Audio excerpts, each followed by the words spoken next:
네, 오늘 주시는 우리 하나님 말씀은 신약성경 요한복음 12장 20절에서부터 26절까지 있는 말씀을 보도록 하겠습니다. 요한복음 12장 20절에서 26절까지 말씀을 보겠습니다. 명절에 예배하러 올라온 사람 중에 헬라인 몇이 있는데 저희가 갈릴리 베세다 사람 빌립에게 가서 청하여 가로되 선생이여 우리가 예수를 배웠고자 하나이다 하니 빌립이 안드레에게 가서 말하고 안드레와 빌립이 예수께 가서 여짜온대 예수께서 대답하여 가라사대 인자의 영광을 얻을 때가 왔도다. 내가 진실로 진실로 너희에게 이르노니 한 알의 밀이 땅에 떨어져 죽지 아니하면 한 알 그대로 있고 죽으면 많은 열매를 맺느니라. 자기 생명을 사랑하는 자는 잃어버릴 것이요 이 세상에서 자기 생명을 미워하는 자는 영생하도록 보존하리라. 사람이 나를 섬기려면 나를 따르라. 나 있는 곳에 나를 섬기는 자도 거기 있으리니 사람이 나를 섬기면 내 아버지께서 저를 귀히 여기시리라. 아멘. 네, 3년 전 2020년 2월에 뉴 사이언티스트라는 과학 잡지에 놀라운 소식이 이제 하나 올라왔습니다. 그 앨리슨이라고 하는 그 식물학자가 2000년 전에 이미 멸종한 그 대추야자 나무 씨앗을 그 이스라엘에서 유대인들이 사는 그 유적지에서 그 바싹 말라버린 그 씨앗 하나를 구했어요. 그래서 혹시나 하는 마음을 가지고 그걸 물에 불려가지고 땅에 심었더니 글쎄 그것이 자라나가지고 큰 대추나무로 열렸다는 거예요. 그래서 과학자들이 놀랬습니다. 야, 2000년이나 지냈는데도 이 씨앗이 죽지 않고 땅에 심으니까는 싹이 나고 열매가 나는구나 해서 이제 과학자들에게 놀라운 그런 소식을 우리가 한번 전해보게 된 것이죠. 이 대추야자 열매라고 하는 것은 이 고대 시대 때 2000년 전에 굉장히 중요한 식량이었대요. 먹을 것이 부족했을 때에 이 대추나무에는 엄청난 많은 열매를 맺어가지고 많은 사람들의 그런 음식이 되기도 했다라고 합니다. 여러분, 우리 과일을 먹을 때 씨가 있으면 조금 불편하잖아요. 그래가지고 예전에 우장춘 박사님이 씨 없는 수박을 만들어가지고 한때 인기가 있었던 적이 있었습니다. 그런데 씨가 없으면 여러분 다시는 그 음식을, 그 과일을 먹을 수 없답니다. 왜냐하면 그 씨앗을 심어야 그 똑같은 그런 과일이라든지 열매가 나게 되는데 씨를 제거해버리고 씨가 없다 보게 되면 그 과일은 그걸로 끝나버린다는 거예요. 그래서 이 한 알의 씨앗, 그 씨앗이 굉장히 중요하다라고 하는 것입니다. 우리 눈에 보이기도 작은 씨앗, 그 씨앗 속에는요, 여러분 생명이 있다는 거예요. 겉으로 볼 때는 딱딱하고 아무것도 없는 것 같지만 그 딱딱한 씨앗을 심게 되면은 싹이 나고 그리고는 마침내 줄기가 나서 열매를 맺게 된다는 것이죠. 그래서 여러분 이 씨앗을 예전 때부터는 굉장히 중요하게 여겼대요. 그래서 농부는 잘 때에도 씨앗을 베고 잔다라는 그런 옛말이 있습니다. 그리고 종자 씨앗은 아무리 배가 고파도 먹지 않는답니다. 왜냐하면 이른 봄에 심어야 가을에 많은 것을 거둘 수 있기 때문에 농부들은, 지혜가 있는 농부들은 절대로 종자 씨앗을 먹지 않는다라고 그래요. 여러분, 이렇게 이 씨앗이 얼마나 중요한지 모릅니다. 여러분, 이러한 사실을 알고 선진국에서는요, 이미 오래전서부터 씨앗 정쟁을 벌이기 시작을 했어요. 품종을 개발하고 더 좋은 미래의 먹거리를 확보하기 위해서 이제 씨앗들을 이제 정부 차원에서 보관하고 또 수출을 금지시키는 일들을 선진국들은 이미 하고 있다고 합니다.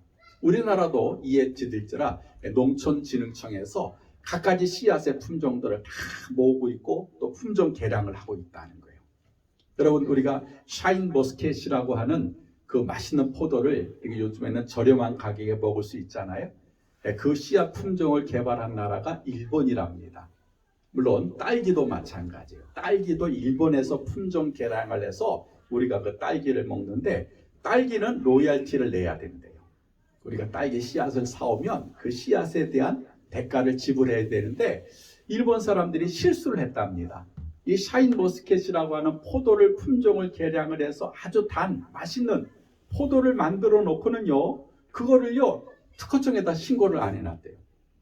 그래서 우리나라가 그거를 갖다가 마음껏 가지고 와가지고 이제 농가에서 샤인 머스켓을 재배해서 우리나라 사람들도 저렴한 가격에 먹을 수 있게 됐다 그래요. 그래서 그때부터 일본 사람들이 정신을 차리고 이제 씨앗 품종을 개발하게 되면 특허를 내가지고 그 씨앗을 팔아먹는 그런 일을 하고 있다 그래요. 우리나라도 마찬가지죠. 그만큼 한 알의 씨앗이 여러분 굉장히 지금은 전략 자원이 되고 미래 자원이 되고 있다라고 합니다.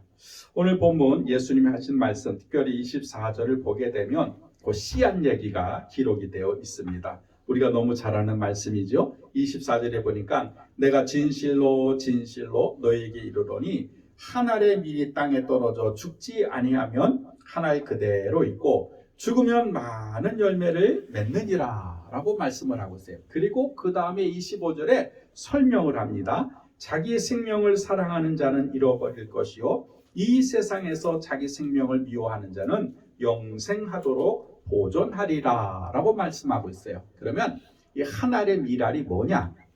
25절에는 그 생명이라는 거예요. 생명, 자기 생명. 그래서 자기 생명을 버리는 자는 더 많은 생명을 얻게 되지만 자기 생명을 버리지 않게 되면 그 생명 하나로 있게 된다라고 하는 것이 이제 오늘 예수님께서 우리에게 하시는 말씀이죠. 오늘 예수님이 24절과 25절에서 하시는 말씀에는 세 가지의 메시지가 들어 있습니다. 첫째가 뭐냐면 자기 희생이 필요하다는 거예요. 두 번째는 영원한 생명이 더 중요하다는 겁니다. 지금의 생명보다는 영원한 생명이 더 중요하다. 마지막 세 번째는 뭐냐면 가치 있는 것이 무엇이냐라고 예수님께서 우리에게 질문을 하고 있습니다. 그래서 오늘 본문을 통해서 우리가 이 세 가지만 알면 돼요. 자기 희생, 영원한 생명, 그리고 가치가 뭐냐를 우리가 오늘 본문을 통해서 한번 살펴보려고 합니다. 그런데 오늘 우리가 읽었던 성경에 보게 되니까 다른 복음서에 없는 그 말씀이 기록이 되어 있어요. 여러분 마태복음, 마가복음, 누가복음에는요 진실로라고 예수님 말씀하세요. 근데 유독 요한복음에서는요 진실로가 아니라 내가 진실로 진실로 너에게 말하노니 이 진실로를 두 번 반복을 하고 있어요. 영어 성경을 찾아보니까 두 가지 뜻이 있어요. 하나는 morally라고 해가지고 진실로 확실히라는 뜻을 가지고 있고 하나는 truth예요. truth, 진실로 딱 한 가지 뜻이 돼 있어요. 근데 이거를 원어를 읽어보니까는요 아멘으로 돼 있더라고요. 아멘, 아멘, 아멘, 레고 휘민, 진실로 진실로 말한다 너희에게 이렇게 돼 있더라고요. 근데 이 아멘은 원래는 히브리어입니다. 그래서 우리가 구약 성경에 그 대제사장이나 또 선지자들이 뭐라고 얘기를 하면 백성들이 아멘 그랬잖아요. 그래서 우리가 설교를 듣다가 은혜가 되면 아멘 그러잖아요. 그게 확실히 그리고 맞습니다. 아게 진실합니다. 그런 뜻이 이제 아멘이라고 하는 그런 뜻입니다. 그래서 예수님이 이렇게 진실로 진실로 아멘 아멘을 반복하신 이유가 뭐냐면 그 말씀이 중요하기 때문에 그렇다는 거예요. 그러니까 여러분들 요한복음을 읽어보면 이렇게 진실로 진실로라는 단어가 계속해서 등장하게 되거든요. 그건 뭐냐면 예수님이 강조하시는 거예요. 이거 중요하다. 그래서 여러분들이 요한복음을 읽어보시다가 진실로 진실로라는 그런 단어가 나오게 되면 줄을 쳐놓고는요 한번 그거를 묵상해 보실 필요가 있어요. 그러면 은혜가 된다는 것입니다. 오늘 본문에도 보니까 예수님은 진실로 진실로라고 말씀을 하셨는데 무엇을 강조하셨느냐? 그 강조하신 것이 뭐냐면 한 알의 밀알이 땅에 떨어져 죽어야 된다는 거예요. 그걸 예수님께서 이제 강조하셨습니다. 그 땅에 떨어져 죽어야 된다라고 하는 것은 다시 말하게 되면 희생을 강조하신 거예요. 희생을. 똑같은 말씀이 마태복음 16장 여러분 24절에 기록이 되어 있는데 예수님 말씀하셨어요. 이에 제자들에게 이르시되 아무든지 나를 따라오려거든 자기를 부인하고 자기 십자가를 지고 나를 쫓을 것이니라 라고 말씀하셨어요. 예수님을 따르는 제자가 되기 위해서는 자기를 부인하고 자기 십자가를 지라. 한 알의 밀알이 땅에 떨어져 죽어야 된다. 똑같은 의미예요. 자기를 희생하라는 거예요. 자기를 헌신하라는 거예요. 그래야 많은 열매를 맺게 되고 그래야 예수님을 따르는 제자가 될 수 있다라고 예수님이 말씀을 하신 것입니다. 그러므로 이 말씀이 오늘을 사는 우리 모든 그리스도인에게 주시는 예수님의 메시지예요. 오늘 예수님은 말씀하시죠. 한 알의 밀알이 땅에 떨어져 죽지 아니하면 한 알 그대로 있지만 한 알의 조그만 밀알이 땅에 떨어져 죽으면 많은 열매를 맺게 된다라고 예수님이 열매를 강조하고 있습니다. 그래서 더 많은 열매를 맺기 위해서는요, 반드시 한 알의 밀알은 땅에 떨어져 죽어야 돼요.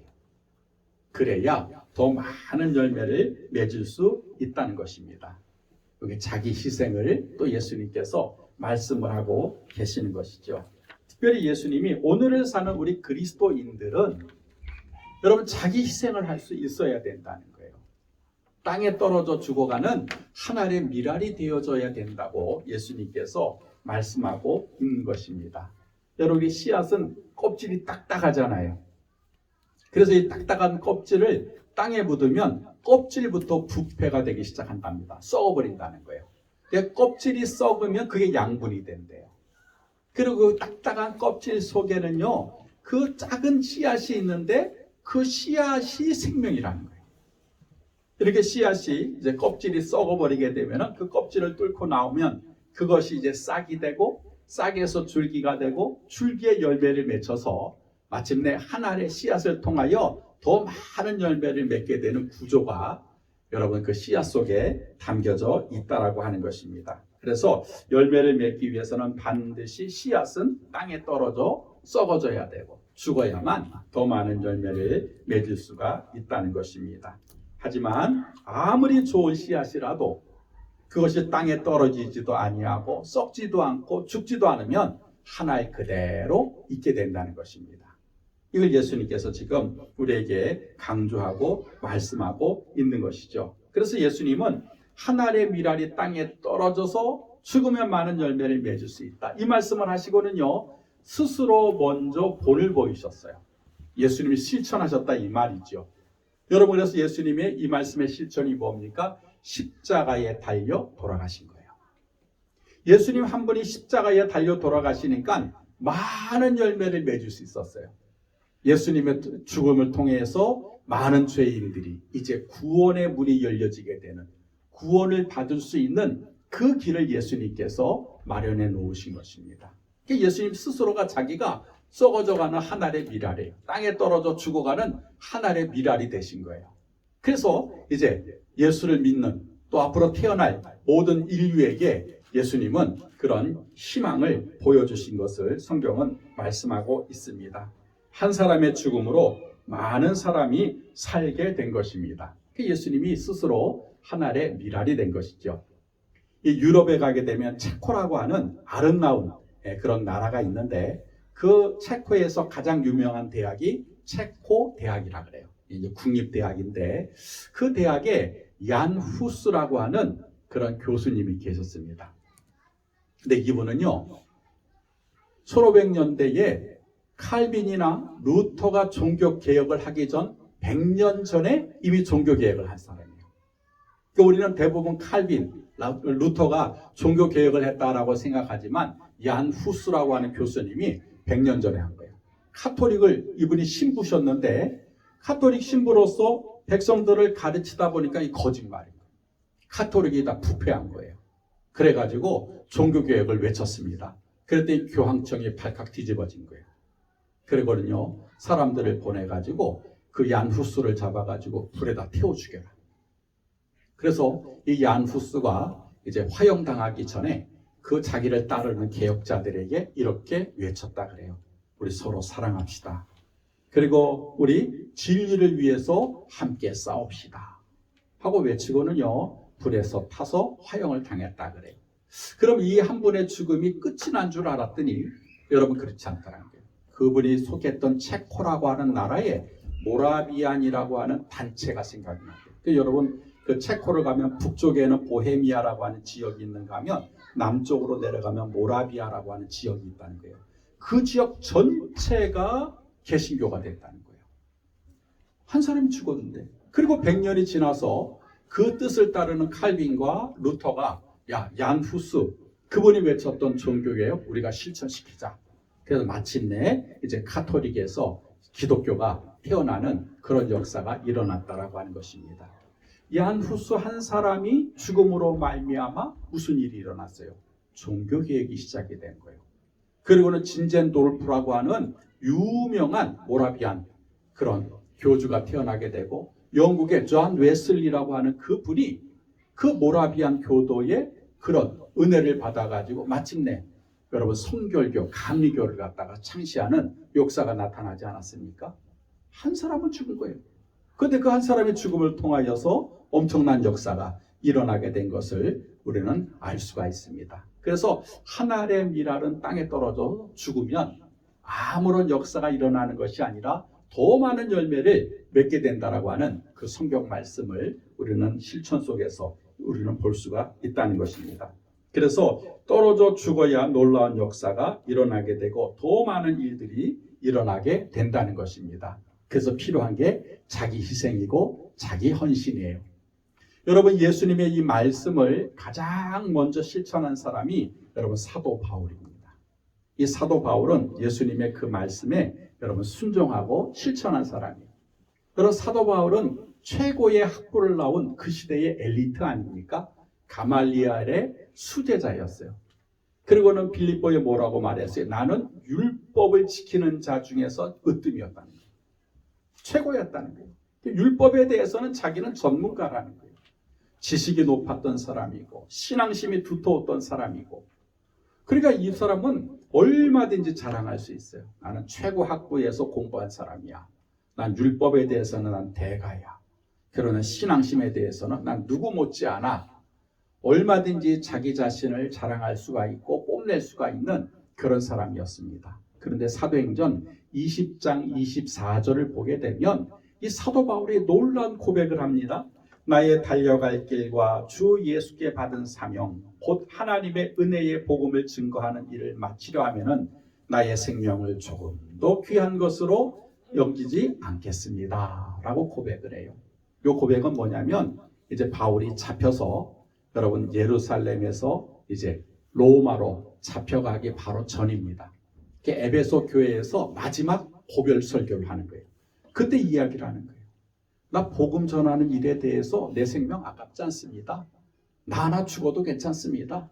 복음이 전해진다면야 이까짓 거 내 생명 절대로 아깝지 않습니다. 난 예수님 말씀하셨던 것처럼 땅에 떨어져 죽어가는 한 알의 밀알이 되겠습니다. 라고 바울이 그렇게 이야기를 하고 붙잡혀가지고 마침내 로마까지 끌려가게 되는 것입니다. 이렇게 여러분 바울이 자기 생명을 포기하면서까지 복음을 증거하는 일에 열심을 냈던 이유는 뭐냐면 복음이 더 가치가 있기 때문에 그렇다는 거예요. 여러분 예수님이 십자가에 달려 돌아가신 것은 그 예수님이 그 십자가가 더 가치가 있다고 생각하신 거예요. 사도 바울도 마찬가지죠.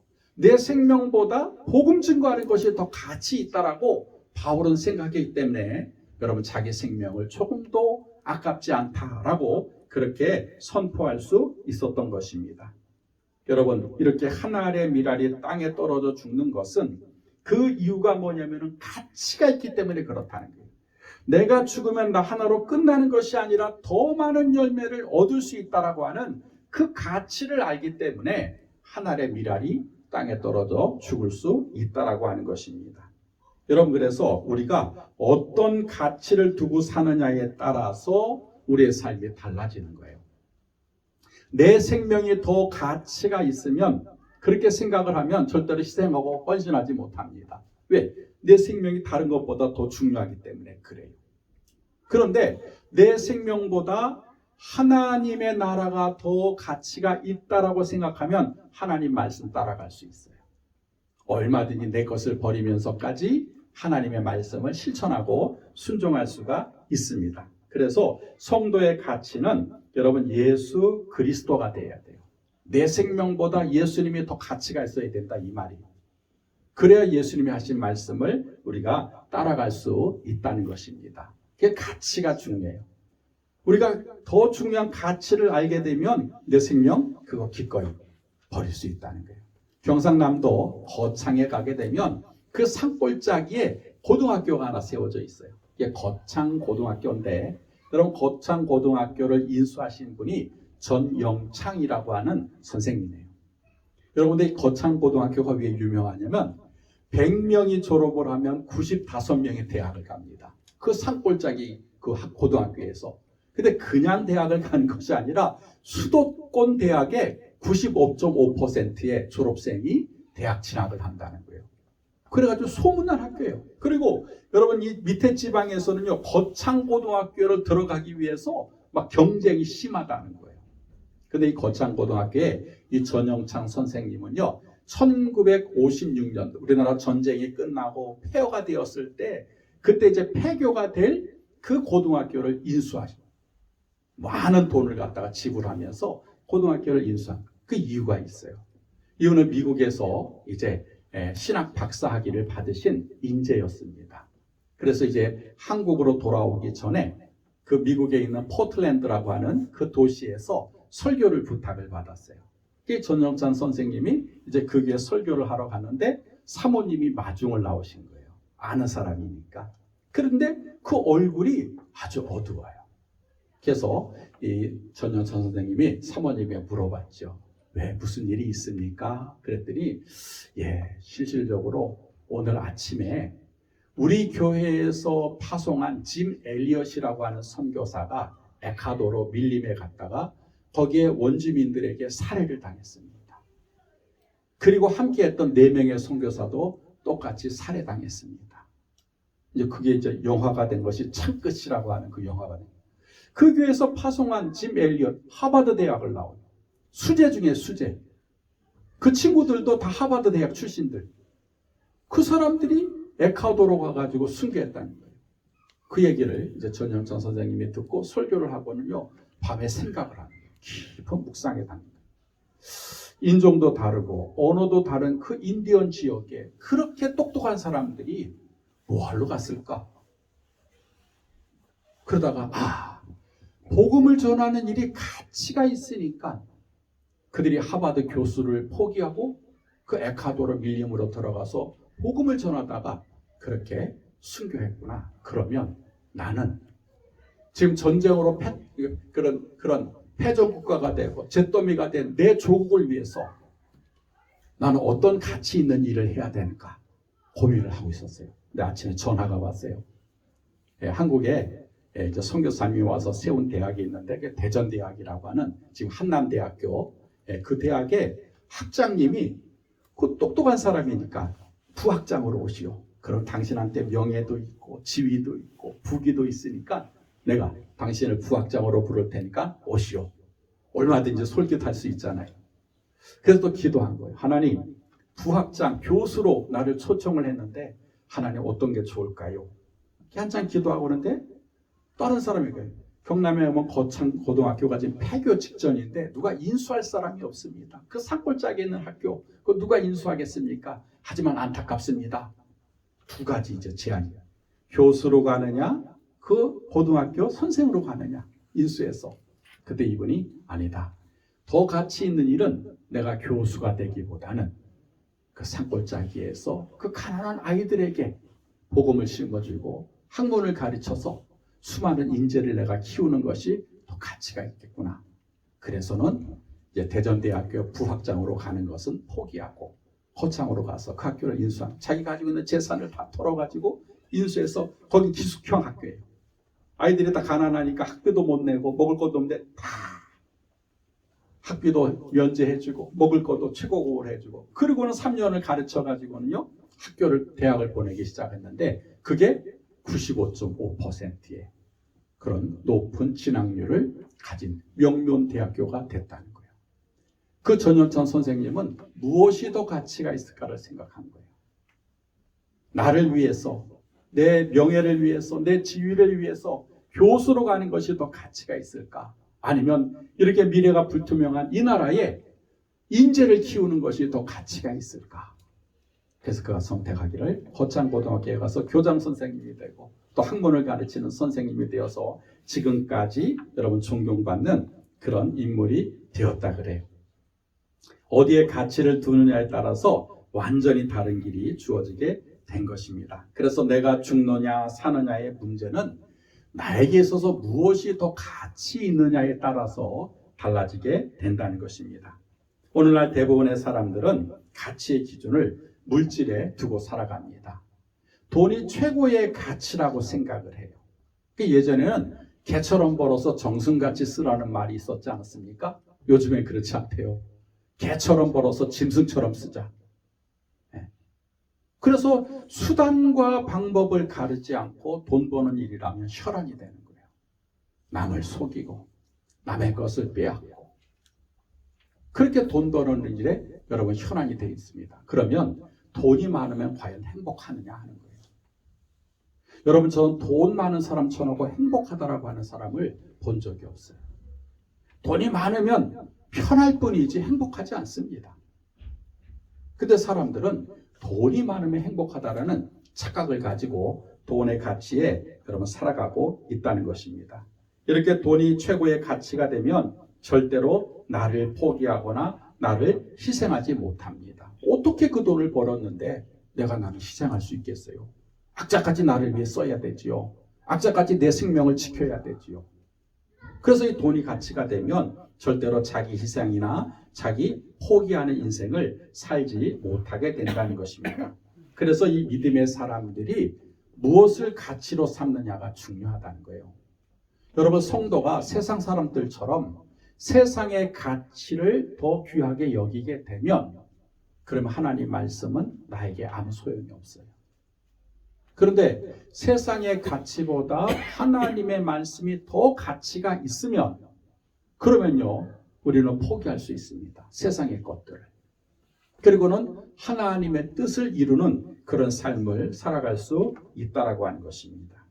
우리가 지난주에는 합력하여 선을 이루자라고 하는 그 제목을 가지고 말씀을 드렸어요. 여러분 우리가 합력하기 위해서는 내 희생이 필요해요. 자기 희생이 필요하고 자기 헌신이 필요합니다. 내 것을 버릴 줄 알아야 돼요. 그런데 내 것은 버리지도 않으면서 합력한다, 선을 이룬다, 이건 불가능하다 이 말이지요. 그런데 이렇게 내 것을 버려서 합력할 수 있는 사람은 그 가치의 기준이 이 세상에 있지 않고 나에게 있지 않고 어디에 있어요? 하나님께 두는 거예요. 그러니까 하나님의 가치를 더 귀하게 여기니까 내 것을 희생할 수가 있고 내 것을 포기할 수가 있는 거예요. 그런 사람이 합력하여 선을 이루게 되는 것을 성경은 우리에게 말씀을 하고 있습니다. 그러므로 여러분 지금 내가 가지고 있는 가치가 무엇인지를 다시 한번 생각해 볼 수 있어야 됩니다. 우리가 찬송가 102장을 보게 되면 주 예수보다도 귀한 것은 없네. 이 세상 부귀와 비교할 수 없네. 여러분 그 찬양을 우리가 늘 부르지 않습니까? 근데 이 찬송가의 작곡가는 조지 쉬아라고 하는 감리교 목사님의 아들이에요.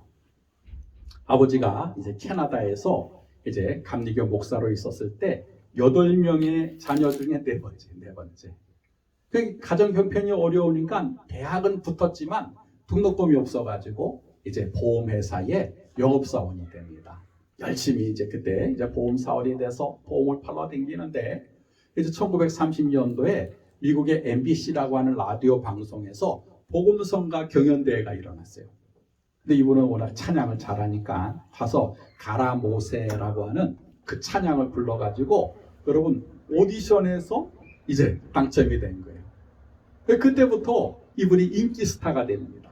그래서 방송국에서 계속 부르는 거예요. 불러가지고 또 찬양해 주시고 이 찬양해 주시고 그렇게 이제 돈도 생기고 명예도 생기고 이제 잘 나가는 그런 인생이 된 거예요. 그러던 차에 이제 어머니로서부터 편지 한 통을 받았어요. 근데 그 어머니가 그 편지에 다른 말을 하나도 안 쓰고는요 시 한 편을 써버린 거예요. 그 시가 찬송가 102장의 가사예요. 주 예수보다도 귀한 것은 없네. 이 세상 부귀와 바꿀 수 없네. 영죽을 내 대신 돌아가신 그 놀라운 사랑 잊지 못해.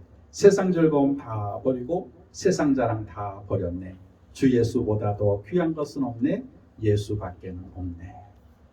그 어머니의 입장에서는 그 아들이 세상에서 잘 나가서 하나님의 영광을 가리우기보단 이 세상 부귀, 이 세상 그 명예 버리고서라도 난 예수님 최고입니다 하는 인생, 하나님께 영광을 돌리는 그런 인생을 살기를 바라는 마음에서 그 시를 써보낸 거예요. 아들이 어머니의 시를 가만히 붙잡고 묵상합니다.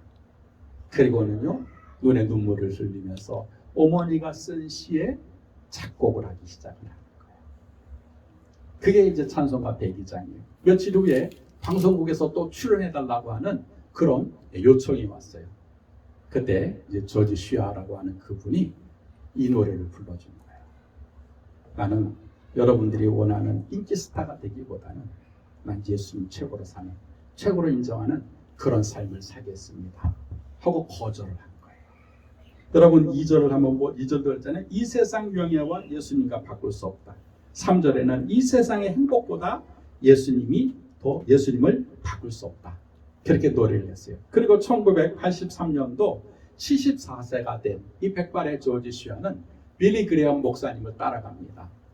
그래서 독일에서 이제 세계 전도자 대회를 열렸는데 수많은 그런 사람들이 모였을 때 빌리 그레엄 목사님이 설교를 마쳐요. 그리고 내가 소개할 복음성가 가수가 있습니다. 조지 쉬아입니다. 여러분 이번에 우리 찬양을 한번 들어봅시다. 그때 74세가 되고 머리가 허연 그 조지 쉬아가 나와서 주 예수밖에는 귀한 것이 없네. 이 세상 부귀와 바꿀 수 없네. 그 찬양. 그분이 좀 바리톤이거든요. 저음으로 찬양을 하는 거예요. 찬양이 끝나니까 그 관중들이 난리가 나는 거예요. 막 박수가 끊어지질 않는 거예요. 빌리 그레엄 목사님의 설교할 때는 별로 반응이 없었는데 이 조지 쉬아가 그 찬양을 할 때 사람들이 막 감동을 받아가지고 막 박수를 치는 거예요. 그럴 때 이분이 이렇게 얘기를 합니다. 여러분 진심으로 감사합니다. 그러나 저는 여러분의 뜨거운 박수같이도 예수님과 바꿀 수 없습니다 라고 그렇게 이야기를 했다 그래요.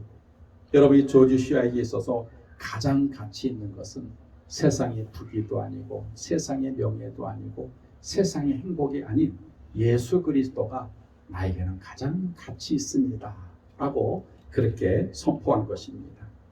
여러분 그래서 모든 것을 버릴 수가 있었고 하늘에 땅에 떨어져 썩어가는 미랄이 되기로 선택을 했다는 것입니다. 이처럼 나를 죽이고 나를 희생하고 나를 헌신할 때 더 많은 열매를 맺게 됩니다. 그러므로 성도는 가장 먼저 여러분의 가정에서 하늘의 미랄이 되어야 돼요. 남편을 위해서, 자녀를 위해서, 아내를 위해서 내가 먼저 땅에 떨어져 죽어가는 하늘의 미랄이 되어야 됩니다. 그래야 가정이 변화가 돼요. 그래야 가정이 사랑으로 흘러 넘치게 됩니다. 근데 믿는 사람들이 그 가정에서부터 하늘의 미랄이 안 되는 거예요. 그러면 다툼밖에 없고 불화밖에 없고 싸움이 끊어지지 않게 됩니다. 우리가 직장에 가서도 여러분 그리스도인들은 여러분 하늘의 땅에 떨어져 썩어지는 미랄이 되어야 됩니다. 그래야 여러분 그 회사가 잘 되지 않겠습니까? 그게 흥하게 되는 사람이 되지 않겠습니까? 나를 희생하고 나를 포기하면서 그 직장에 유익이 될 때 여러분 그 직장이 여러분 호황을 일으키게 되고 직장만 잘 되면 끝나는 게 아니잖아요. 나도 월급을 더 많이 받게 되고 인정받는 사람이 되지 않겠습니까? 사회도 마찬가지고 여러분 국가도 마찬가지고 여러분 믿는 사람이 하늘에 땅에 떨어져 죽어가는 미랄이 돼야 돼요. 오늘날 이 시대가 이 사회가 왜 이렇게 여러분 혼란스럽고 왜 이렇게 여러분 갈등과 여러분 이렇게 분리가 끊어지지 않느냐는 거예요. 왜 여러분 북한에 무인기가 왔는데 여당과 야당이 여러분 북한을 성토하는 것이 아니라 왜 서로 싸우자는 거예요. 아니 지금 북한에서 무인기를 띄웠는데 야당은 무능한 정부라고 그러고 여당은 후한무치라고 그러고 아니 지금 적이 공격을 하고 있는데 같은 민족끼리 합치를 못하고 있는 거예요. 왜 그래요? 하늘의 미랄이 되지 못했기 때문에 그래요. 지금 김진표 국회의장은 여러분 그분은 장로님이세요. 교회 장로. 그리고 국회의원 300명들 가운데 여러분 25%가 기독교인입니다. 다 크리스찬이에요. 그런데도 허구한 날 싸우는 거예요. 왜 그래요? 가치를 예수님께 두지 아니하고 어디에 두는 거예요?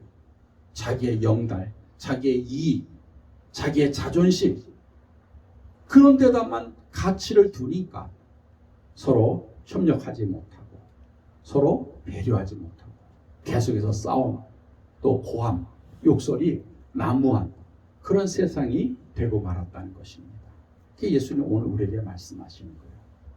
가정을 화목하게 만들고 싶으니, 직장 생활을 갖다가 편하게 하고 싶으니, 이 세상을 변하고 싶으니, 땅끝까지 복음을 전하고 싶으니, 그러면 네가 먼저 땅에 떨어져 죽어가는 하나의 미랄이 되거라. 그러면 가정도, 사회도, 국가도, 또 전 세계도 네가 구할 수 있다라고 예수님께서 여러분 말씀하고 있습니다. 올해 우리 교회 표가 모든 것이 합력하여 선을 이루자입니다. 그럼 어떻게 합력하자는 거예요? 어떻게 하면 합력할 수 있냐? 오늘 그 말씀입니다. 하나의 미랄이 땅에 떨어져 죽으면 많은 열매를 맺을 수 있다는 거예요. 그러므로 여러분 올 한 해 내 것을 더 귀하게 여기기보다는 예수님의 것을 더 귀하게 여기고 예수님의 것에 더 가치를 둘 수 있는 지혜로운 성도님이 되셔서 여러분 서로 합력할 수 있기를 원하고, 그리고 더 나아가 더 많은 열매를 맺는 우리 한마음교회 성도들이 되시기를 주의 이름으로 축원합니다. 그래서 오늘 말씀을 우리가 실천하는, 바울과 같이 실천할 수 있는 그런 성도님들이 되시기를 주의 이름으로 축원합니다. 기도하겠습니다. 하나님.